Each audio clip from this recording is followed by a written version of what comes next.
Welcome to another episode of digital marketing news. तो इस particular series के अंदर जो एपिसोड रहते हैं इसके अंदर हम डिजिटल मार्केटिंग से रिलेटेड बात करते हैं, चाहे वो गूगल ऐड हो, मेटा ऐड हो या फिर यूट्यूब एड्स हो, ट्विटर एड्स हो, माइक्रोसॉफ्ट एड्स हो, किसी भी तरह की जो एडवर्टाइजमेंट से रिलेटेड अपडेट्स हैं वो सब हम कवर करते हैं। तो अगर आपने चैनल को सब्सक्राइब नहीं किया है तो सब्सक्राइब जरूर कर लीजिएगा।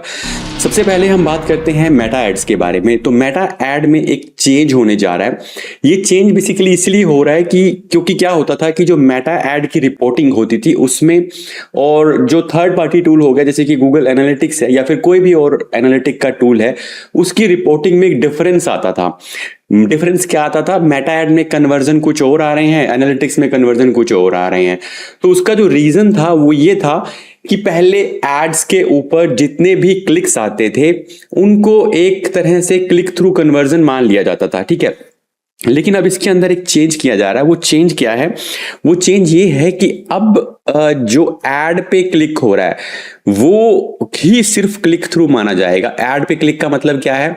यानी कि बेसिकली हो क्या रहा है, गूगल मेटा ने अपने एट्रीब्यूशन का जो सिस्टम है उसमें थोड़ा अपडेट किया है। पहले मतलब क्या होता था कि कहीं पे भी क्लिक हो रहा है उसको क्लिक थ्रू मान लिया जाता था, लेकिन अब जो सिर्फ एड पे क्लिक होगा उसी को ही क्लिक थ्रू माना जाएगा, क्लिक थ्रू कन्वर्जन माना जाएगा। यानी कि अगर कोई क्लिक करके आपकी वेबसाइट पे जा रहा है, ठीक है, क्लिक करके आपके लैंडिंग पेज पे जा रहा है तो वही माना जाएगा। और जो दूसरी चीजें होती जैसे कि लाइक, कमेंट, शेयर, उसको इसका पार्ट अब नहीं माना जा रहा, ठीक है। तो यहां पर आप देख रहे हैं लाइक, कमेंट, शेयर, ये सारी चीजें जो है ना, अब इसको एक नया नाम दे दिया गया है। वो नाम है एंगेज थ्रू कन्वर्जन। अभी ये क्लिक थ्रू कन्वर्जन बेसिकली नहीं है। तो ये बेसिकली इसके अंदर एक मेन चीज जो है चेंज किया गया है, ठीक है। अब क्या होगा, अभी मतलब जो लोग यहाँ पे क्लिक करके वेबसाइट पे एक्चुअल में जा रहे होंगे वही एक्चुअल में कन्वर्जन होगा ना, मतलब उसी से ही क्लिक थ्रू कन्वर्जन होगा, उसी से आगे कन्वर्जन हुआ है नहीं होगा वो काउंट होगा। तो एड पे जो भी क्लिक आ रहे हैं उसको इससे हटा दिया गया है। और एक छोटा सा चेंज और किया गया है, वो क्या है कि पहले वीडियो एड्स के अंदर जो एंगेज व्यू होता था वो 10 सेकेंड का माना जाता था, लेकिन अब उसको कम कर दिया गया। 5 सेकेंड का भी जो वीडियो व्यू होगा वो आपका एंगेज व्यू माना जाएगा। ऐसा इसलिए किया गया है क्योंकि आजकल लोग जो है वीडियो के इनिशियली कुछ सेकंड्स के अंदर ही जो है अपना डिसीजन लेते हैं और क्लिक बेसिकली कर देते हैं। तो ये मेन अपडेट था मेटा को लेके। अब बात करते हैं गूगल एड्स के बारे में। तो छोटा सा अपडेट उन लोगों के लिए है जो शॉपिंग ऐड रन करते हैं, ई कॉमर्स ऐड रन करते हैं। और शॉपिंग ऐड या ई कॉमर्स रन अगर आप गूगल पे रन करते हैं तो आपको मर्चेंट सेंटर की जरूरत पड़ती है। मर्चेंट सेंटर के अंदर बेसिकली ये चेंज है।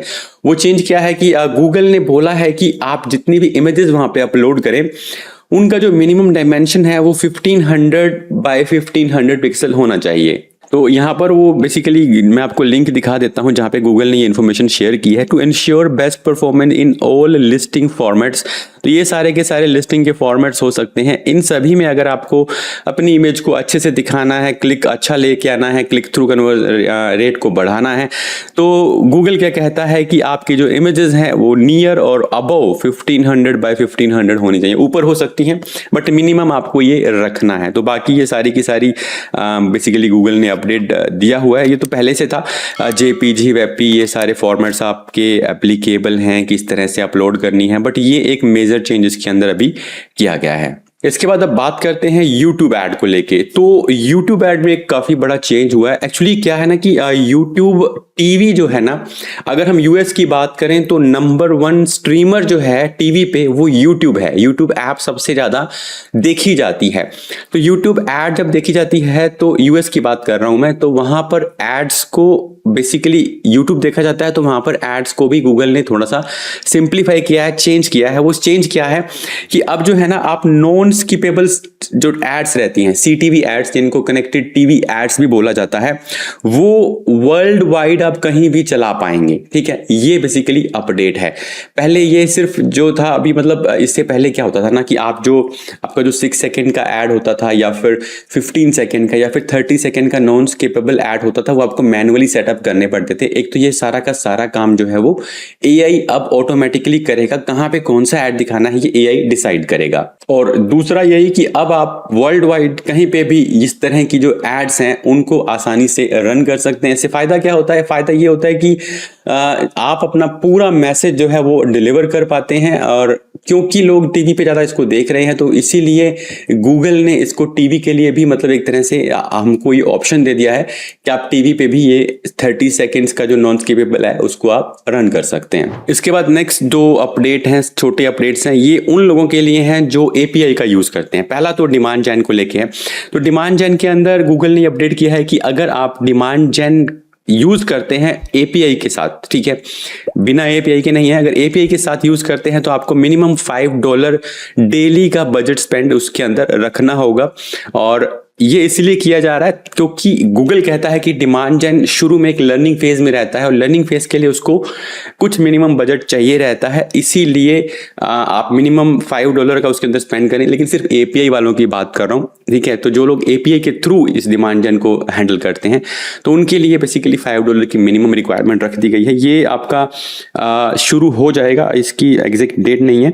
तो रीजन बेसिकली इसके पीछे यही बताया गया। दूसरा अपडेट भी एपीआई को लेकर ही है, तो वो ये है कि कस्टमर मैच डेटा जो लोग एपीआई के थ्रू अपलोड करते हैं उनके लिए 1 अप्रैल 2026 से अगर उन लोगों ने लास्ट 180 डेज में कोई भी डेटा एपीआई से अपलोड नहीं किया है तो वो फिर उसका जो उसकी परमिशन है वो डिनाइड हो जाएगी, वो बंद हो जाएगा। इसीलिए अगर आपका एक्टिव है तो ही आप उसको अपलोड कर सकते हैं। तो इसके पीछे गूगल का रीजन क्या है?